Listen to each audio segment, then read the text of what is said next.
Well, hello there, everybody. Seja here again, founder of the School of Evolutionary Herbalism, and welcome back to the plant path. And today I want to talk about something that I'm really passionate about, and that is how to strategically study herbs. You know, if we think about what is the foundation of a good herbal practice, not just a good herbal practice, but a great herbal practice. Like, what is it that differentiates a good herbalist from a great, amazing, incredible herbalist that has the competence and the confidence to help the people in their family, community, or clinic? Well, I would argue that it really comes down to knowing your materia medica with having a solid understanding of your materia medica. Not just knowing what conditions an herb is, quote, good for, but really understanding the underlying principles and properties, qualities and characteristics of each plant that you work with, that you understand its specificity and its nuances, that you can understand how a plant might be similar in some ways to another herb, but you also know how to differentiate it from other herbs. And this involves studying medicinal plants in a strategic way. Oftentimes what I find the way people commonly study herbs is really kind of, I guess, how would you say, willy-nilly? Read about it in a book and maybe read about it in another book and hope that you remember it, or listen to a class on it, and just hopefully over years and years of reading it over and over again and hearing people talk about it, you compile a semblance of an understanding of how you might use that herb effectively. But oftentimes, I think people don't really sit down and think through, how do I study an herb? How do you learn an herb? Like, that's one thing that I've always wondered. Like, what is the most effective, efficient way to study medicinal plants that gets you to anchor that understanding so that you know it by heart and not necessitating just sheer memorization? Now, don't get me wrong. There's certain aspects when you're learning anything that you need to memorize. You just need to develop your brain's ability to remember information. But I think beyond that, what we can do to effectively learn about plants is to generate a underlying cognitive structure, an underlying framework that you can build into your mind, and coupling that with the fundamental properties of plants and coupling that with your experience with the herbs to develop a very rapid method of learning about medicinal plants. Now, one of the things I like to think about is, what is the difference between memorization and knowledge? So to me, memorization is difficult. No one likes memorizing. It's a method that I think is really built into the educational system that is very much so test-based, and you memorize as much information as you can so that you can spew it out onto a test and hopefully get a good grade and pass your class and move on and get the degree and get the job and live happily ever after. But I think when it comes to learning herbal medicine, you got to be able to access things in your mind off the cuff. That memorization, to me, is relatively superficial. I don't want to just memorize facts about herbs. I want to have knowledge of the herbs. I want to have an understanding of the herbs. And to me, the way that we develop knowledge is through cultivating a foundational cognitive structure that enables you to apply that knowledge in an effective manner. And it is the development of this cognitive structure for understanding medicinal plants that really is at the core of my work and what I strive to teach here at the Evolutionary Herbalism. And I wanted to share some of that with you today. So there is an underlying pattern for learning plants that goes beyond mere memorization, that helps you tie together how the primary properties overlap and intersect with one another, which then leads to how they are used. So what ends up happening for a lot of folks is they start learning about plants, and they learn those plants based on what they're good for. Lavender is good for a headache.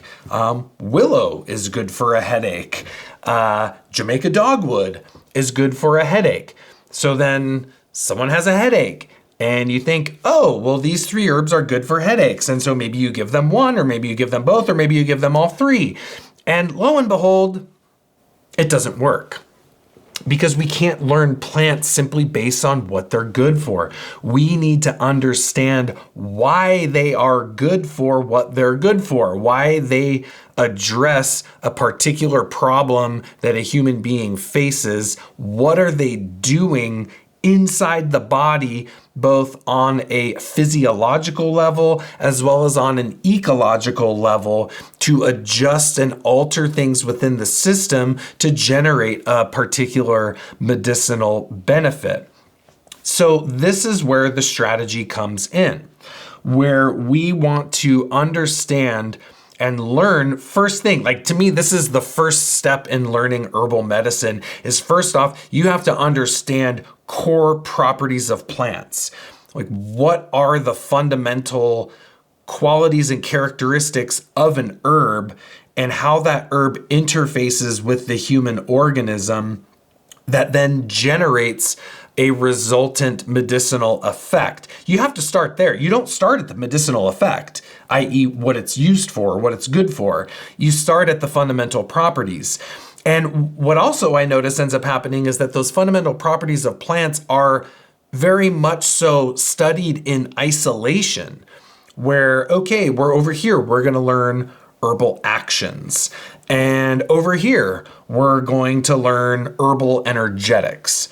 And over here, we're going to learn some chemistry and pharmacognosy and, pharmacodynamics or pharmacokinetics for the more scientifically oriented herbalists, right?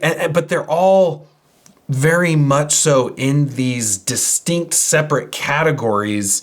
And not very often are they really overlaid onto one another to show how the chemistry relates to the actions, which relates to the affinities in the body, and how it all weaves together to generate the virtue of the herb.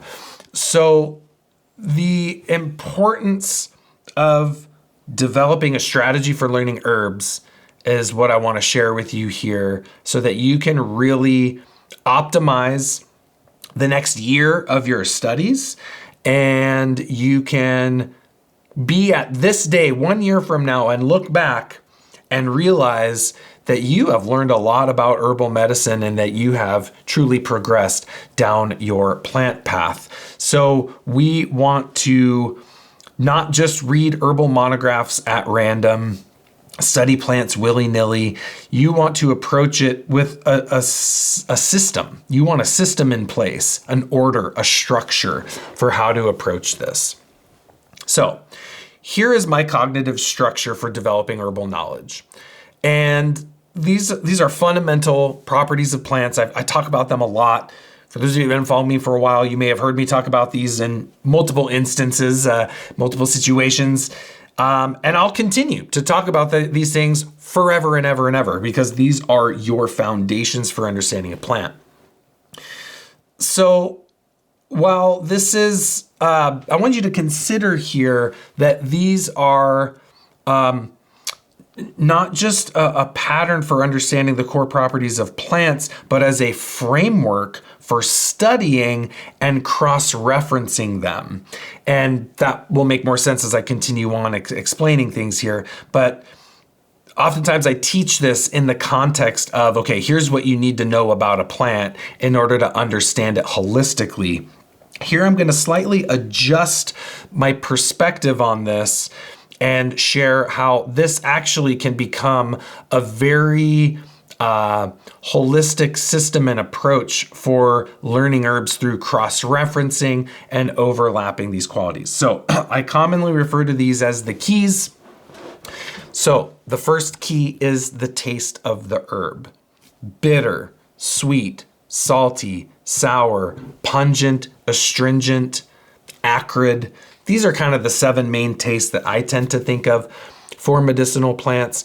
And you need to understand what those tastes are, what not just intellectually, but experientially, right? I think this is how we move from memorizing facts about herbs to cultivating knowledge of herbs into developing understanding of herbs, and ultimately, after a long period of practice, having wisdom of the herbs. Experience is the key that moves you through those stages. And how do we experience an herb? Well, I think the most direct, obvious way is by tasting it, because we can learn a lot about a plant through its taste, and the taste is the foundation for understanding these other points that I'm going to make here. So you have to know the taste, but not only do you need to know the tastes, you need to understand what those tastes mean, right? So don't just say, oh, that's bitter. Okay, bitter. It's like, okay, well, what does bitter mean? What does astringent mean? What can we infer from that taste about these other 3 points that I'm going to make? So next we have our affinities. Where in the herb does that body travel? Does it travel to the lungs? Does it touch the mucosa? Does it affect the kidneys? Does it affect the entire digestive system? Does it affect the liver? Does it affect the liver and gallbladder and bile ducts, right? Where in the body does that herb travel? We can assume a lot of affinities based on taste. Bitter herbs tend to affect the liver, the gallbladder, and the digestive system. Many astringent plants tend to affect the mucosa. Many demulcent, I kind of spoiled it, but many sweet plants, right, tend to also affect the mucosa and the joints and other parts of the body. So we can infer affinity from taste, okay? Very important concept. I tend to break affinities down into systems, organs, and tissue types. Next, we have the actions. This answers the question, what does the herb do when it gets to that particular affinity? So affinity is where does it go? And action is what does it do when it gets there? Now, we can also infer a lot of affinities from actions. So anything that says it's expectorant, we know that it's going to have an affinity for the respiratory tract. Anything that is carminative, we're going to infer that it has an affinity for the digestive system. So, but it all comes back to the taste. So if you taste something that's pungent and aromatic and seems to have a lot of volatile oils in that, well, we can know that that's very common for an herb to be carminative, influence the digestive system. Many times they'll travel to the lungs and have an expectorant quality. Some of them will move through the nervous system. Some of them will drive blood. We can understand a lot of properties just by tasting pungent. And so my point here is that you want to understand how the taste is the root of all the properties. And you want to understand the pattern between each taste and connecting that to its affinities, to its actions, and now lastly to the energetics. Warming, cooling, moistening, drying, stimulant, relaxant, tonic. Those are the 7 main energetic categories that I tend to think of. Of course, the temperature and moisture quality is very much rooted in traditional Galenic medicine, Unani medicine. These qualities are recognized in traditional Chinese medicine and Ayurveda and Tibetan medicine, North American herbalism. Lots of traditions recognize these dynamics. We also add stimulant, relaxant, tonic. This is a kind of a threefold pattern that we see in physiomedicalism, North American physiomedicalism, that are actually distinct from hot, cold, wet, dry, that I think adds a layer of property and quality to our energetic understanding of herbs that's very, very useful. So whereas the affinity is where does it go? The action is what does it do when it gets there? The energetic further clarifies it by saying how. It modifies the action. So you can have an expectorant, but you can have a hot stimulant expectorant, or you can have a relaxant expectorant, or you can have a moistening expectorant. They all result in expectoration, but how they do that expectoration is different. So the action is modified by the energetics. So again, the goal here, the strategy, is that when you're just getting started into learning herbal medicine, you need to study your herbal actions, your herbal energetics, your herbal affinities, and see how they all overlap and ultimately are rooted in the tastes. This is the fundamental framework for how to begin learning herbal medicine. To me, you got to learn this stuff first before you even really go start studying plants, because you're not going to know how to study a plant until you understand what a plant does to the body. Now, of course, there's lots more things to study about herbs. You can study their botany, you can study their chemistry, you can study their pharmacy, you can study their folklore. But from a clinical perspective of really wanting to understand the therapeutics of a remedy, these are the foundations of what you need to know about each individual plant you're working with. But it begins with these keys for understanding a plant. Now, again, to learn an herb, you must study it.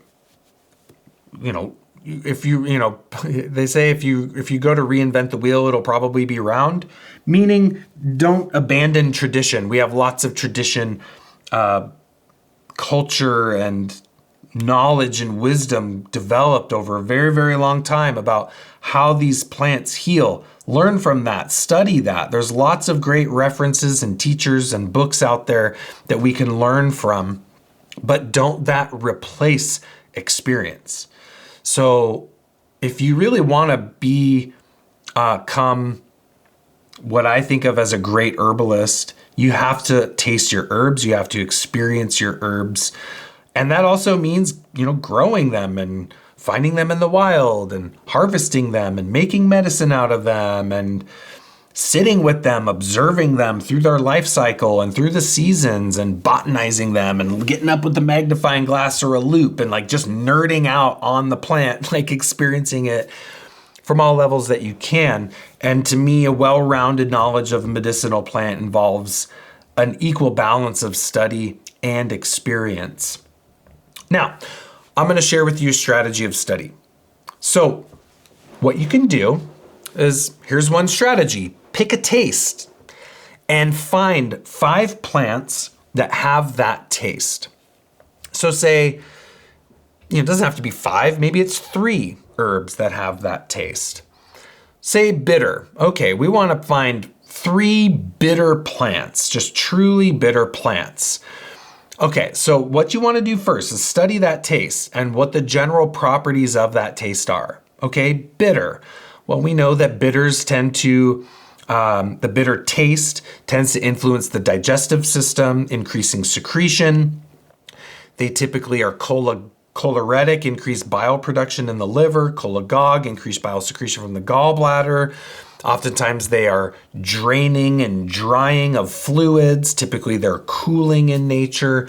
These are just some of the general characteristics of the bitter taste, some of their actions, some of their affinities, some of their energetics. Now, pick 3 herbs. Okay, say we got gentian and dandelion root and Oregon grape root. 3 bitter herbs. Now, taste those herbs. What is the relative intensity of that taste in those herbs?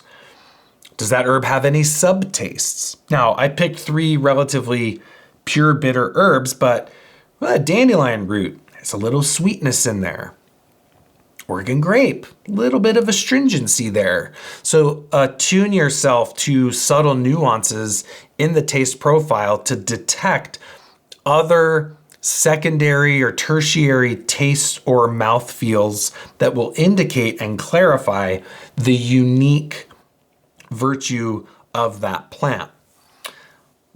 Now you want to study those herbs. Okay, what are all the actions of those herbs? What actions overlap? What overlapping energetics do they have? What do they have in common? And how do they differ?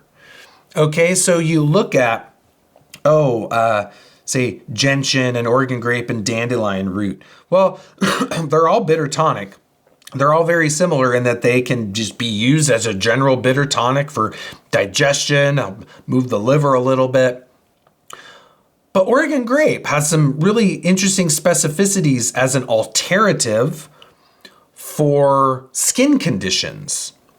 Well, why is that? Well, it works as a bitter a little bit more differently. It's a little bit more liver oriented, perhaps. Dandelion is going to be a little less cold. It's not quite as bitter as the other 2, and it has an underlying sweetness to it. So it's actually not as dry as Oregon grape and gentian, and some might say it's neutral to maybe even slightly moistening. It's a very interesting differential. The bitterness is more extreme in Oregon grape than dandelion. Dandelion can be used for skin conditions and as an alternative, but not quite as strong as Oregon grape. So what you're doing is that you're taking a strategic approach of taking a taste, picking 3 herbs of that taste, and as you study those herbs, you're studying the actions, the energetics, the affinities of those herbs, and now you're cross-comparing them and seeing where's the overlap, where's the similarity, and where's the difference. This really gets you to learn those herbs very, very well. And of course, the way you learn them even better is to taste them. Next, you can pick an herbal action and do a very, very similar thing. Say, pick 3 herbs that are diaphoretic in nature. Okay, well, let's study diaphoretics. What are some of the qualities and characteristics of diaphoretics? Okay, we see that this is the action we typically use for addressing febrile conditions, fever. But we see that some are stimulant diaphoretics that are really hot, spicy, pungent, aromatic herbs. Others are more relaxant diaphoretics, some of which are really bitter, really acrid, really not hot and spicy like the stimulant diaphoretics. Okay, well, we got very different categories of diaphoretic here. Now, pick those 3 herbs. Say we've got lobelia and boneset and cayenne pepper. All diaphoretic, very different herbs, but diaphoretic nonetheless. So look at their tastes. Well, lobelia is very, very acrid. Cayenne pepper, very, very pungent. What was the other one? Oh, boneset, incredibly bitter. 3 totally different tastes, but similar action. Look at their energetics. Well, lobelia is very relaxant. Boneset, very cold, very dry, very relaxant. Cayenne, very hot, very dry, very stimulant. So what you're doing is you're seeing the different nuances of these herbs just based on, remember, we're not really talking about what it's good for, what it's used for. We're looking at what the differences are in these herbs. So we look at the differences amongst their taste, amongst their energetics, then you can also look at what other types of actions do they have. So we would say, oh, well, lobelia is spasmolytic, right? It's very antispasmodic. It has an expectorant quality in the lungs. Boneset, incredibly bitter, incredibly cooling, also has a relaxant effect, also has a very notable antimicrobial effect. Cayenne, circulatory stimulant, drives the blood, warms the system, equalizes the circulation, as they would say traditionally in North American herbalism. So very different overlapping actions amongst these herbs. Commonalities and differences, right? So we're juxtaposing these three herbs where that might give you insight into when you would want to use one over the other. So looking at what other types of properties those herbs have. So another example of this would be, blue vervain and blue flag, both bitter tonics, but the former, blue vervain, is very nervine, whereas the latter is significantly more alterative in nature. So they're used very differently, even though they both have a bitter tonic action. So this is another really useful way. So the first method was more zooming in on a taste. This method, you're zooming in more on a specific action. And, I used the diaphoretic action as an example. To get more specific with that, you could split that and say, okay, I'm going to divide this into our stimulant diaphoretics and our relaxant diaphoretics, and I'm going to pick 3 herbs in those categories. And that gets you even more specific, right? Remember, the key to being a good herbalist is specificity, not generalities. There's some instances where you can, generally find, generally select an herb and, it might help, but it's a little bit more of a crapshoot. The more specific you can get in your remedy selection, the more successful you will be. Now, another fun one is pick 5 herbs that are classically considered good for a certain health condition. Okay, so maybe pick 5 herbs or 3 herbs that are classically used for, say, headaches. Okay, again, what are the actions? What are the affinities? What are the tastes? What are the energetics of these herbs? Now, what you need to do is look at those actions and energetics and affinities, and you need to ask yourself, what in these properties of this herb makes it useful for a headache? Okay, what changes in the physiology are contributing to the medicinal effect of that plant? Again, what are the differences between these plants? What are the similarities within these plants? So I think of a headache. Okay, well, lavender, Jamaica dogwood, willow. 3 herbs commonly used for headaches. Very, very different herbs though. Okay. Lavender's very aromatic. It's nervine. It kind of opens everything up and moves everything up, and it's got that floral quality to it. It's carminative, but it's also bitter, right? It's an aromatic bitter, but it's mostly relaxant, right? We find it's much more relaxant. So we would think, oh, for a headache, lavender is going to be really nice for more of a tension kind of headache, right? A headache where there's maybe a lot of mental stress because it's nervine, right? It's going to relax things. Think of willow. Well, willow is very bitter and astringent. It's cooling, it's draining, it's drying.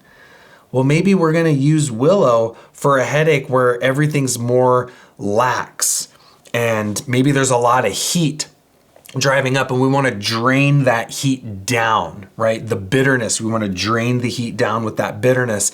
And maybe the vessels are dilated and that's causing throbbing and too much blood to flow up there. We want to constrict those vessels down into the head so that you're going to have restricted blood flow into the head.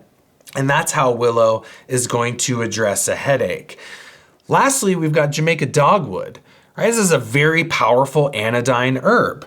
It's used for a broad range of pain, not just headaches, but really a wide variety of pain, musculoskeletal pain, spasmodic pain, organ pain. Like, it's a very broad reaching anodyne pain remedy.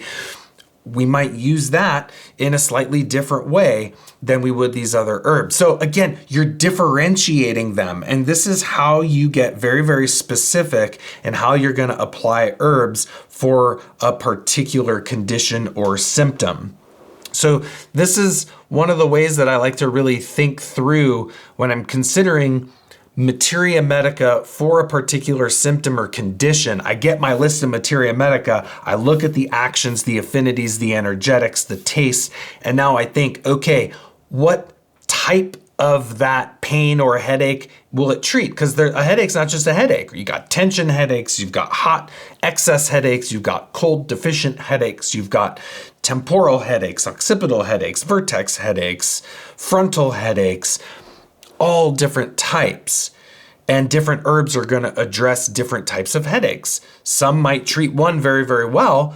That same herb might make a different kind of headache totally worse, right? So this is, again, where specificity is key. Again, you can do the similar thing with organ systems. Pick 5 liver herbs, differentiate them, see their overlap. Again, actions, taste, energetics. So what I'm sharing with you here is how taste, affinities, actions, energetics, these are the fundamental principles for how you understand an herb holistically. A strategy for learning herbal medicine is you pick a taste, pick an action, pick an energetic quality, pick a part of the body, and then you start to overlay the other properties. You pick a number of herbs that fit into that category, and you see their similarities and differences. This is a very powerful method of studying herbal medicine because you're not only learning the herbs you're studying, but you're also learning the fundamental underlying principles of what herbs do and how you need to understand a plant holistically. So that's why this is a strategic approach, because it's not linear. It's not just, I'm just going to learn about what this herb is good for. It's you're layering multiple facets of studying plants into one strategic approach. So first, this method helps you study the fundamental properties that you need to know to learn herbalism and practice it. Second, it helps you see the patterns of relationship and connection between taste, affinities, actions, and energetics. Third, and this is my favorite part, is that it helps you to develop a cross-referencing system between herbs so you know their similarities and overlaps, which helps you find analogs. Okay, in a clinical setting, sometimes analogs can be important. Oh, I want to give them Oregon grapefruit. Shoot, we're all out in the dispensary. Okay, well, what else do we have that could fulfill specifically what I want Oregon grape to do here? Are we using Oregon grape for a skin condition? Or is it being used as a liver herb? Or is it just being used as a bitter tonic for GI? Depending on what you want to use it for in that formula, you can find an analog to replace it with, right? So there's that. That's why similarity is useful. But also understanding differences is very, very important as well, so that you can get your differentials dialed in. So there's analogs and differentials, where the overlap is and where the differences are, so that you can get specific into choosing the remedy that is more suited to the person you're working with. So this is a cool method of study because you're building basically like a cross-referencing database as you learn your herbs. Now, again, there's a degree of memorization that we have to do here, as we have to do with anything. But what this process does, as you do it with consistency and discipline and dedication, is that the way I see it, is that you're installing installing a cognitive framework into your brain, a cognitive structure that helps you retain the information that you're studying. It helps you be able to pick herbs on the fly a lot more readily because you're building this database into your brain. And I think it just brings everything together much more readily rather than having to memorize singular, isolated herbs, kind of studying them as islands unto themselves rather than understanding them on a more holistic level. So the key to really learning anything new, but I would also argue the key to learning herbal medicine especially, is this requires consistency, it requires discipline, it requires dedication. Let's face it, cramming never works. Anybody that's ever tried to cram for a test knows it never works. One of the best strategies that I find is a concept that I learned a long time ago that we think of as called block time, where you literally put it on the calendar, certain days, certain times, and you do no more than 3 hours of study at a time. Oftentimes, going up to 3 hours, there's a limit there, and then usually changing that with something more physical, which allows that information to anchor in. Trying to do this for 8 hours a day all the time. Obviously, most people don't have that kind of time, but the key is consistency. If you can only do 30 minutes a day, doing 30 minutes a day every day is better than 3 hours once a week. So build it into your schedule. If you really want to be a great herbalist, you got to take the time to do your studies, do your learning, be disciplined, be diligent, be consistent and disciplined with it. Set a routine and stick with it. When you study, don't get distracted. Turn the phone off, put it on mute, put it in the other room. Don't get lost on Facebook or Instagram or YouTube or Google or whatever it is. There's so many ways that everything wants to pull us away and distract us that you gotta cultivate your mind. You gotta really develop your mind to be disciplined, which to me really means to be a disciple unto yourself. To be a disciplined person means that you sometimes have to do things that you don't want to do, but you do them because it's for the greater goal, dream, aspiration that you have, which is to become a great herbalist. So these are some of my approaches for how to strategically study medicinal plants. And this is a system that I've been working on and developing over many, many years now, and is ultimately put together into one of my favorite courses that we offer at the School of Evolutionary Herbalism, and that is Materia Medica Monthly. Materia Medica Monthly is a system. It is a system for learning medicinal plants holistically and to understand them with depth, with specificity, and with precision.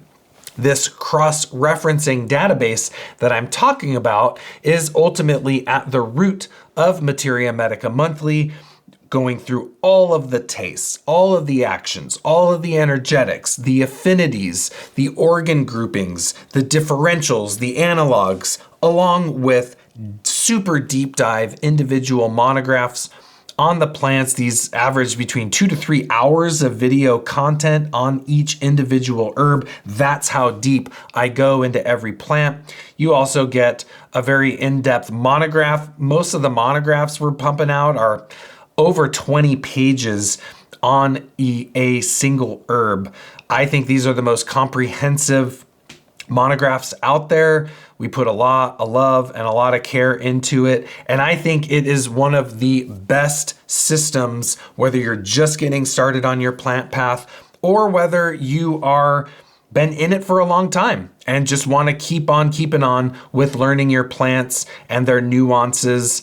I really strive to approach each plant and each property with a balance of, the science, the clinical, the therapeutic, aspects of the plants, along with the spiritual, the esoteric, the psychological and emotional aspects of the plants as well. That's a fundamental goal of mine with how I teach, is to really balance the practical scientific side with the more esoteric and spiritual side of the plants, because it is the merging of those two that I feel and have experienced and see and witness directly all the time the evolutionary impact of herbal medicine. So I would be honored for you to join me in Materia Medica Monthly. Click the link in the description below to get more details on the program. We also got a free workshop series where you can go and see some of these principles applied directly for yourself. So click the link below, head on over there, enter your name and email, and you'll get a free 3-part workshop series and an opportunity to join Materia Medica Monthly. This is, I think, the best way for you to build in consistency with your herbal studies. Every single month, we are pumping out new content, live classes, opportunity for you to ask me your questions directly and get the support that you need to move forward on your plant path. So thanks so much for tuning in to this episode of The Plant Path. I truly appreciate it. And until the next time, take care and be well.